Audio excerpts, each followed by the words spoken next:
Bien, vamos a empezar con la última parte. Aquí vamos a hablar sobre micosis. Y vamos a poner 3 micosis pulmonares: paracoxidomicosis, histoplasmosis y aspergilosis. Vamos a tocar primero aspergilosis porque es el más importante y común de todos. ¿Ok? Pero tenemos que saber unas cosas, ¿no? O sea, hay factores de riesgo para el desarrollo de las micosis oportunistas, y entre ellos, sobre todo, es cuando hay disrupción de las barreras naturales, ¿no?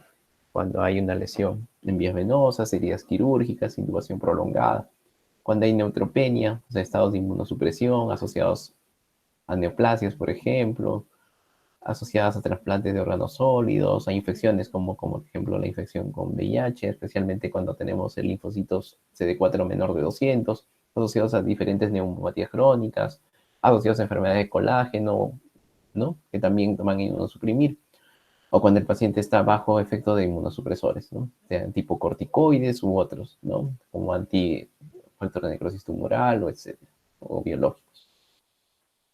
Entonces, si tenemos bien en cuenta que existen estos factores de riesgo, vamos a poder hacer un poco más fácil tal vez identificar a los pacientes que tienen una micosis pulmonar.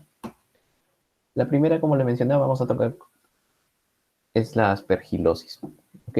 Se considera que es la principal micosis pulmonar en los pacientes críticos. Van a destacar varias especies, entre ellas la principal es Fumigatus. Va a haber también Flavus, Niger, Terrius, pero la principal es el Aspergillus fumigatus.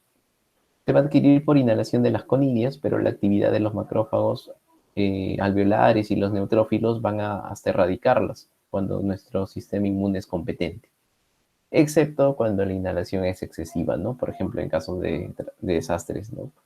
Donde podría el paciente inhalar grandes cantidades del, el, del hongo, entonces va a vencer esta barrera de defensa.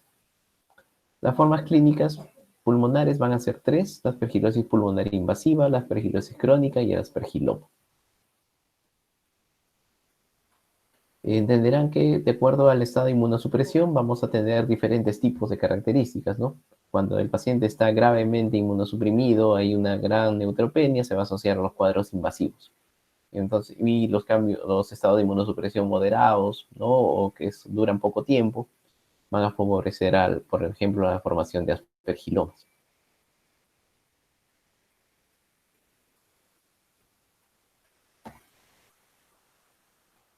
Como ustedes pueden ver, hay una relación muy clara entre el grado del deterioro inmunológico y el tipo de aspergilosis, ¿no? Si el grado de inmunosupresión es grave, pues vamos a estar que el paciente tiene mucho más riesgo de desarrollar una aspergilosis pulmonar invasiva, luego una aspergilosis crónica, que puede ser necrotizante o cavitaria, y por último el aspergiloma, que es cuando prácticamente no hay o el grado de inmunosupresión es muy leve y el problema, pues lógicamente va a ser más crónico.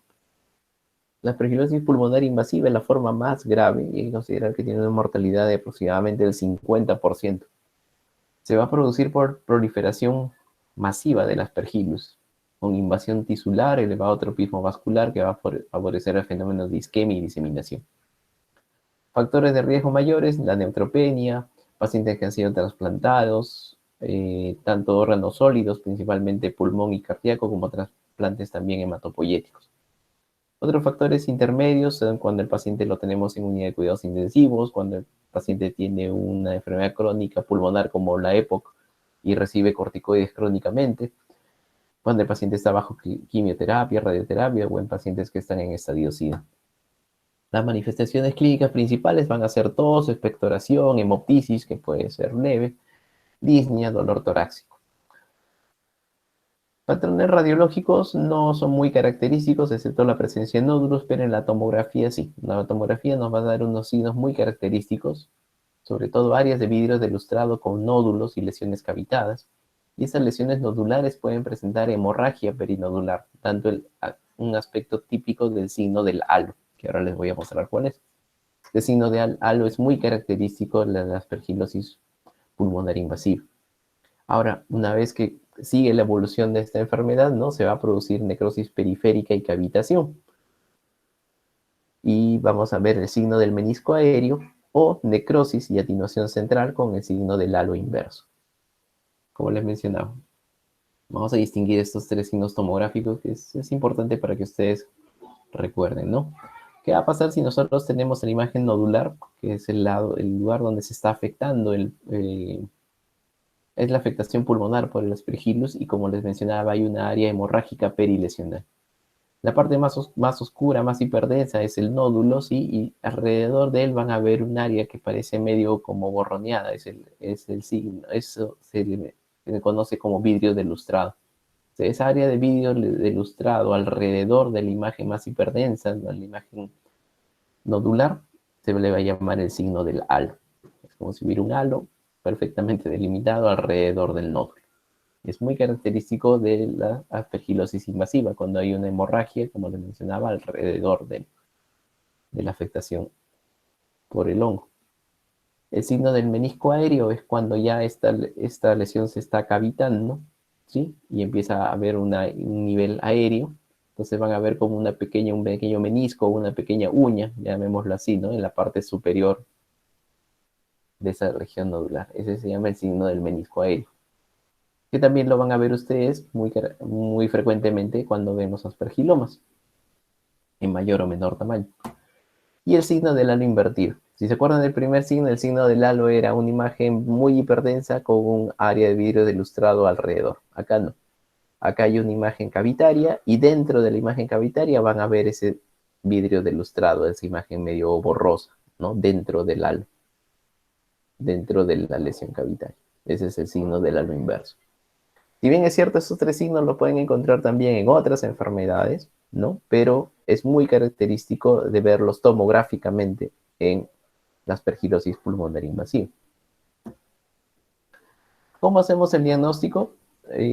Hay que recordar o hay que tener en cuenta que los cultivos de esputo o lavado bronquialveolar van a tener muchas limitaciones. Tiene una baja sensibilidad, solamente el 50% de ellos van a presentar positividad y la especificidad es subóptima porque no diferencia la infección de una probable colonización. Porque puede haber simplemente una colonización por aspergillus y no necesariamente tratarse de una enfermedad. El galactomanano, que es un examen sérico, el galactomanano es un componente de la pared celular del aspergillus y se puede dosar, se puede determinar en sangre.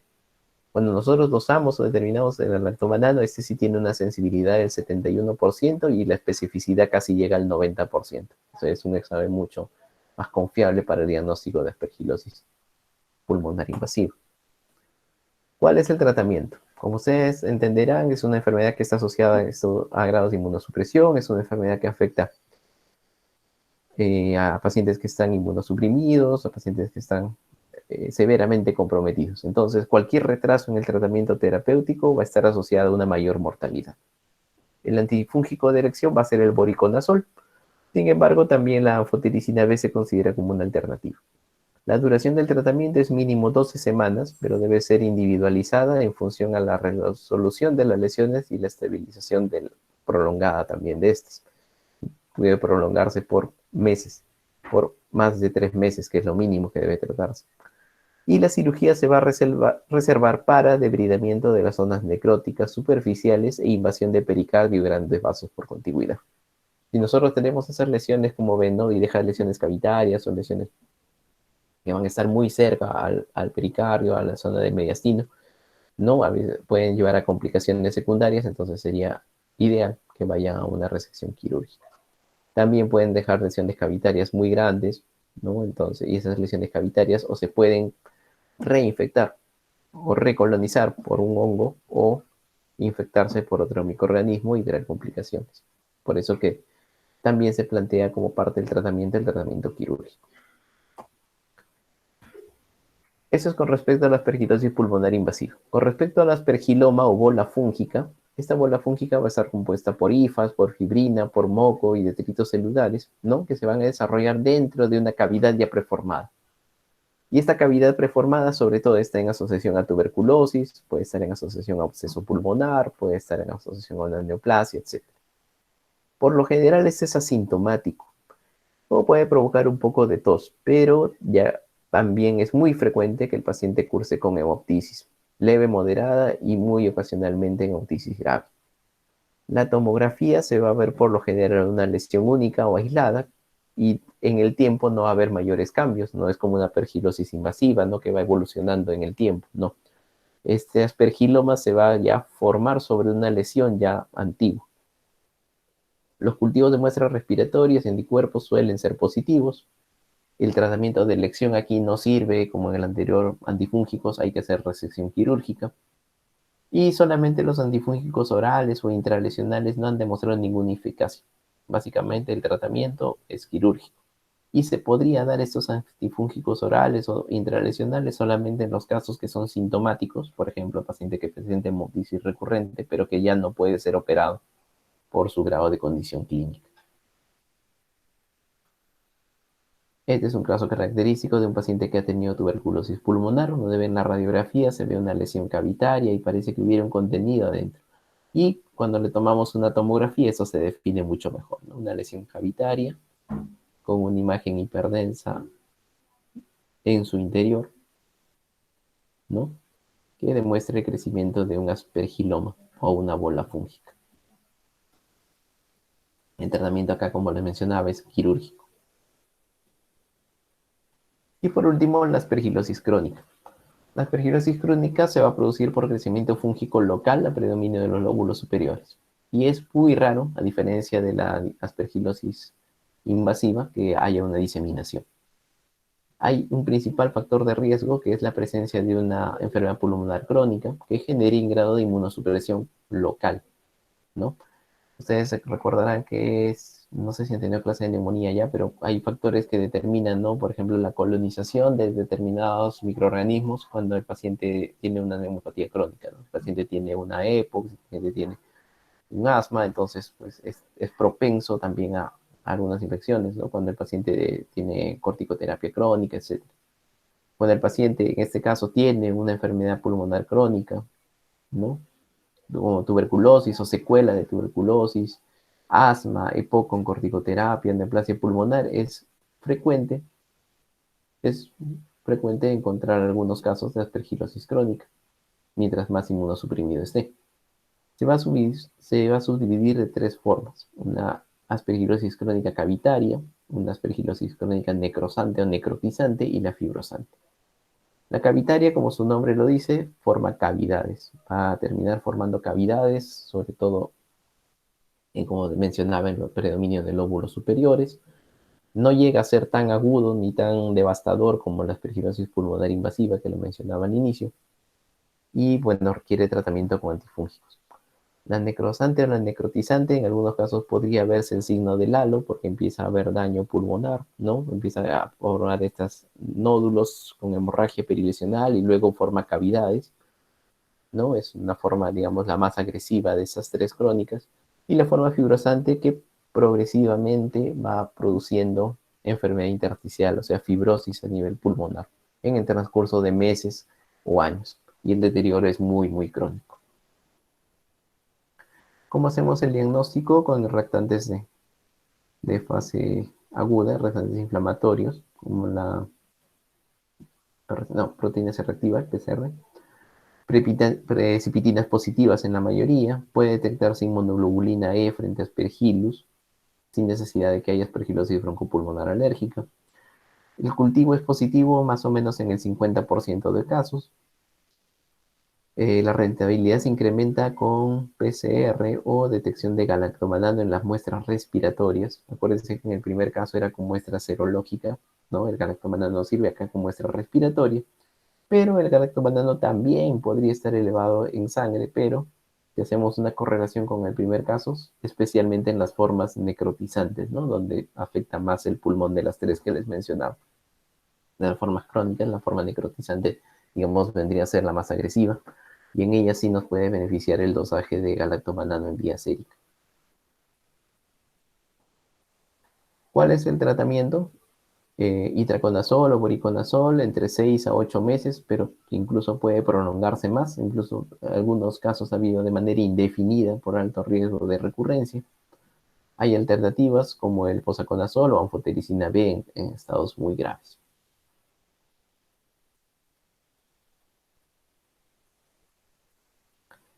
Vamos con la segunda micosis, la histoplasmosis. Es una infección micótica granulomatosa sistémica que está causada por un hongo dimórfico, sobre todo Histoplasma capsulatum. Se adquiere como por inhalación de las microconidias que se encuentran en suelos ricos de materia orgánica, preferentemente excretas de los murciélagos o de los pájaros. Es la principal fuente del contagio, ¿no? La persona puede estar de repente propensa por algún grado de inmunosupresión o por una gran aspiración de muchas estructuras fúngicas, especialmente cuando está en contacto con las excretas de murciélagos o pájaros, puede desarrollar la enfermedad. Como se inhala, lógicamente la infección va a iniciarse regularmente a nivel pulmonar, pero puede diseminarse a otros órganos y se puede presentar como una infección asintomática, como una infección primaria pulmonar aguda o crónica o formas diseminadas. Podemos subdividirlo entonces en formas clínicas como histoplasmosis primaria o histoplasmosis diseminada. La histoplasmosis primaria, sobre todo tenemos allí la asintomática o la subclínica, que por lo general tiene un periodo de incubación de entre 1 a 3 semanas, y muchas de ellas, como su mismo nombre dice, van a pasar asintomáticas o simplemente con una leve gripe. En algunos casos podría dejar, cuando uno toma un control radiológico, podría dejar calcificaciones a nivel iliar, que es algo un poco característico en esta enfermedad, encontrar calcificaciones a nivel periliar. La histoplasmosis pulmonar aguda es el tipo de histoplasmosis que tiene un tiempo más o menos de incubación de unos 14 días. Es muy similar en algunos casos a la tuberculosis. Se presenta con tos más de 15 días, con fiebre, con compromiso sistémico, con baja de peso, etcétera. Es la clínica es muy similar a un paciente que tiene tuberculosis. Sin embargo, eh, entre el 60 y 90% pasa una fase así subclínica, ¿no? Y solamente 5% hace una enfermedad grave que puede llevar a insuficiencia respiratoria e incluso la muerte. La histoplasmosis pulmonar crónica está sobre todo asociado a enfermedades pulmonares crónicas, ¿sí? Y puede desarrollarse en el transcurso de meses incluso. Como podrán entender, la cistoplasmosis primaria sobre todo pues está en relación a afectación pulmonar, pero también como les mencionaba existe histoplasmosis sistémicas o diseminadas. Es cuando pasa de nivel pulmonar por vía hematógena va a afectar otros órganos. Y estos histoplasmosis diseminadas vamos a dividirlas en agudas, subagudas y crónicas, que básicamente no se van a diferenciar mucho en la clínica, pero sí por el tiempo de presentación. Eh, como entenderán, estas micosis son oportunistas y esta histoplasmosis, así como la otra micosis, pues, como la aspergilosis, se va a presentar en pacientes que están inmunosuprimidos. Mientras mayor inmunosupresión, más posibilidad de desarrollar formas agudas o subagudas. Sobre todo se ha visto en pacientes post-trasplantados, ¿no? De órganos sólidos o de hematopoyéticos. En cambio, la forma histoplasmosis diseminada crónica se va a presentar en el transcurso de meses o años. Como su nombre lo dice, diseminada puede afectar cualquier órgano, puede afectar hígado, riñones, incluso a nivel cerebral. Y el pronóstico es mal. Aquí tenemos imágenes radiológicas de histoplasmosis. La primera, la que ustedes ven a su mano izquierda, es donde vemos calcificaciones a nivel pariliar. ¿No? Áreas muy radio. A nivel pariliar. Y lo que ven a la derecha es una presentación miliar de la histoplasmosis. Tiene algunas calcificaciones, también pueden ver a nivel pulmonar, porque acuerden que es una enfermedad granulomatosa, así como la tuberculosis te deja granulomas, la histoplasmosis también, y luego en el desarrollo te va a dejar calcificaciones, como pueden ver esas imágenes, ¿no? En ambos campos pulmonares, y un patrón micronodular, en este caso miliar, que también puede ser característico, o puede encontrarse, mejor dicho, en los casos de histoplasmosis. La imagen que ven acá ya es de una histoplasmosis crónica, donde ha dejado múltiples lesiones cavitarias en todo un campo pulmonar, en este caso en el campo pulmonar derecho, y al otro lado una calcificación pariliar. Ustedes pueden ver radiológicamente, podría confundirnos con una tuberculosis pulmonar, Pero acá tiene mucho que ver, uno, nuestra historia clínica, nuestro antecedente a la exposición a excretas o lugares que están contaminados, ¿no? Con alta prevalencia de hongos. Es muy característico, ¿no? La infección en Huánuco por la cueva de las lechuzas, por ejemplo, ¿no? Si han escuchado alguna vez.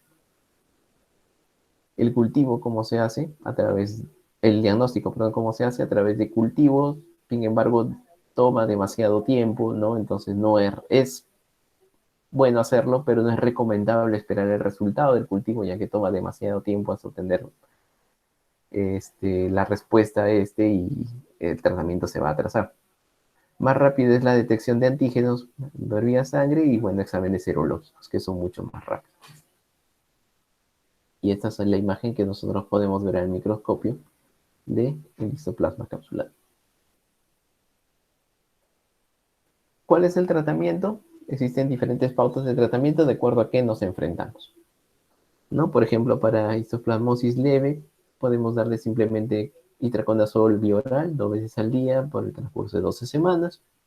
Para histoplasmosis moderada a severa, utilizamos anfotericina más corticoides por 1 a 2 semanas y luego damos itraconazol hasta por 12 semanas. En histoplasmosis crónica podemos dar un azol bioral como el itraconazol, 200 miligramos 2 veces al día por el transcurso de 1 hasta 2 años. Y para histoplasmosis diseminadas damos una dosis de carga o un antifúngico vía parenteral como la anfotericina por las primera semana o hasta 2 semanas y luego continuamos con itraconazol, un azol bioral 2 veces al día hasta por 1 año o incluso más, dependiendo cómo vaya la evolución del paciente. Como ven, tanto la aspergilosis como la histoplasmosis requieren tratamientos muy, muy largos. No es de solamente unos días, son semanas o meses de acuerdo a la evolución o al tipo de enfermedad que tengamos.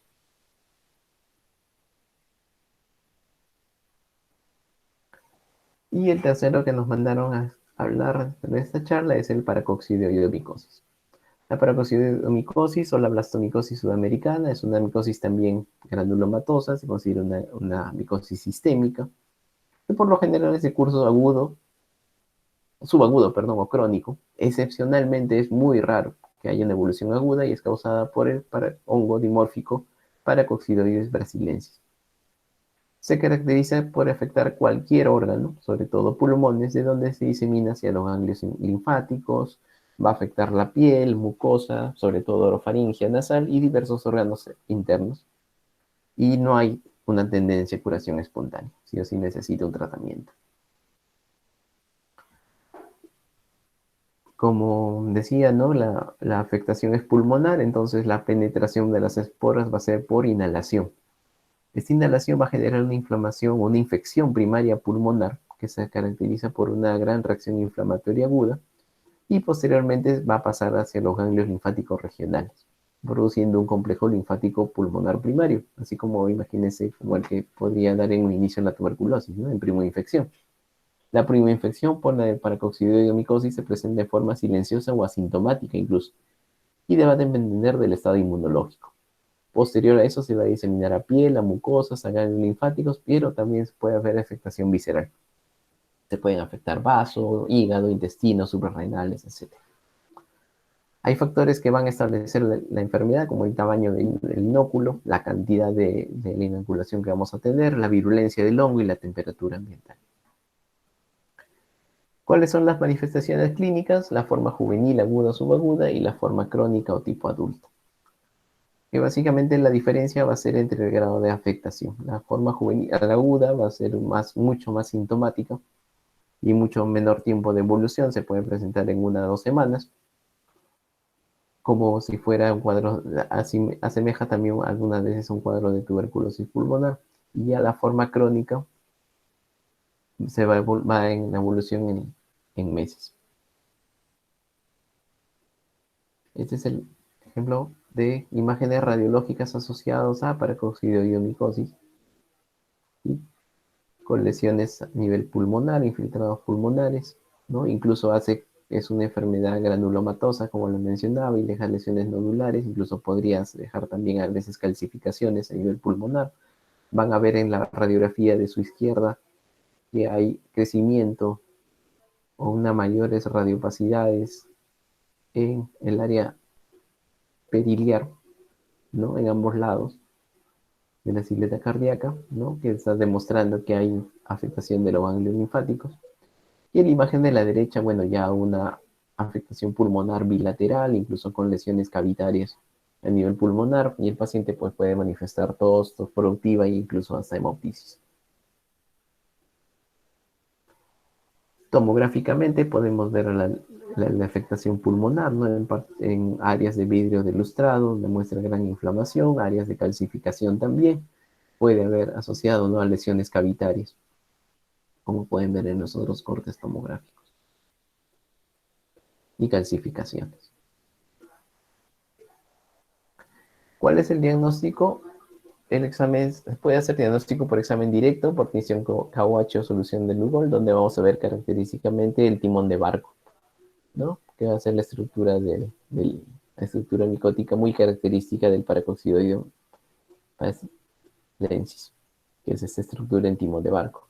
Como cultivos en el medio saburo, el diagnóstico puede ser también histopatológico a través de biopsias que se pueden hacer pulmonares o mediastinales de acuerdo al lugar de afectación, y las pruebas inmunológicas que van a detectar aproximadamente anticuerpos en el 70-90% de los casos. Es muy menos invasiva que la forma que la toma de biopsias y con una buena rentabilidad diagnóstica. El tratamiento también va a variar de acuerdo a lo que tengamos enfrente. Si el paciente está críticamente enfermo con una paracoccidoide diseminada, vamos a dar anfotericina B seguido hasta por 2 semanas, ¿no? Y seguida por azoles bioral. Cuando tenemos paracoccidoide micosis diseminada y síntomas leves a moderados, o vemos que es una progresión más crónica, como les mencionaba, la terapia solamente podría ser bioral. La duración de la terapia, al igual que los anteriores, es bastante larga. Va a durar entre 6 a 12 meses o incluso más, dependiendo cómo vaya evolucionando, ¿no? Y esa duración, pues, de acuerdo a cada paciente, como lo tengamos. Y los regímenes orales van a incluir o pueden incluir el ketoconazol a 200 a 400 miligramos diario o itraconazol de 100 a 400 o sulfadiazina de 4 a 6 gramos al día. Ya una vez que damos en los pacientes graves, una vez que damos una pauta endovenosa, al igual que la anterior, por ejemplo, continuamos con bioral.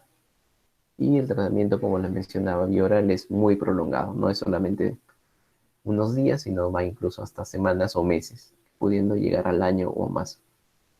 Y muchas veces, lamentablemente, al igual que la isoflamosis o la aspergilosis, el tratamiento no es curativo. Hay un gran porcentaje de pacientes en el cual el tratamiento no va a poder curar la enfermedad. El pronóstico de cualquiera no es bueno.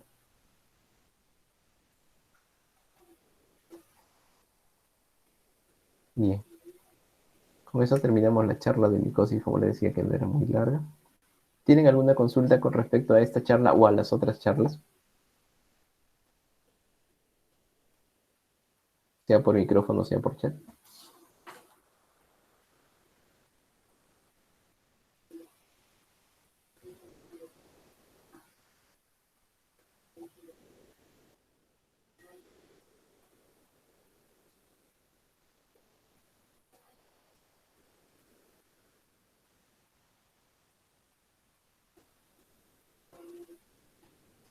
Neumocistosis en el Perú. Bueno, igual que cualquier otro lado, está muy asociada a lo que es coinfección VIH y problemas neoplásicos. Creo que lo que voy a darle, o creo que la neumocistosis, si mal no me equivoco, está dentro, lo han puesto dentro de la clase de neumonías. En realidad no lo vi en la currícula, pero tienes mucha razón. Si es que no le dan dentro de la clase de las neumonías, dentro de la otra charla que tenga, yo les prometo incluir algo de neumocistosis para tener también ese tema.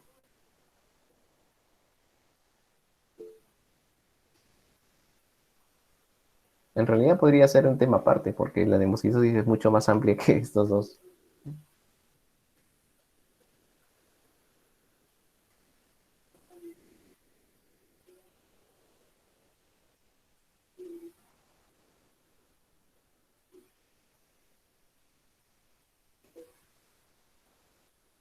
¿Alguna consulta más, Cine? ¿O todo está claro?